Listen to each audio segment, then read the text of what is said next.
12 मार्चला ओरस जिल्हाधिकारी कार्यालयावर सिंधुदुर्ग आणि रत्नागिरी जिल्ह्यातल्या आंबा आणि काजू उत्पादक शेतकऱ्यांचा एक प्रचंड मोठा मोर्चा आम्ही काढलेला होता। त्यावेळी जिल्ह्याचे पालकमंत्री तिथे आले होते। 2 दिवसात शासन शेतकऱ्यांना मदत करण्याबद्दल घोषणा करेल असं सांगितलेलं होतं, परंतु ती काय मदत जाहीर झाली नाही। आम्ही सांगितलं 2च काय 10 दिवस आम्ही थांबतो आणि म्हणून आम्ही दिवस निवडला 23 मार्च, ज्या दिवशी भगतसिंगांचा शहादत दिवस आहे।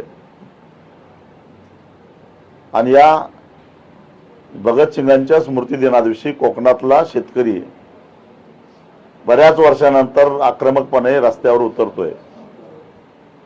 ज्या सरकारने त्याच्या मागण्याकडे दुर्लक्ष केलं, बेदखल केलं,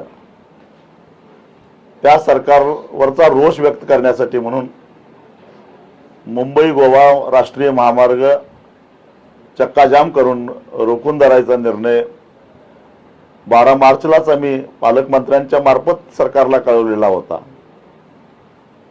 10 दिवस थांबलो आम्ही, परंतु निर्णय काय अजून झालेला नाही आहे। म्हणून ठरलेलं आंदोलन हे 23 मार्चला सकाळी 10:30 वाजता नांदगाव तिट्याला होणार म्हणजे होणार।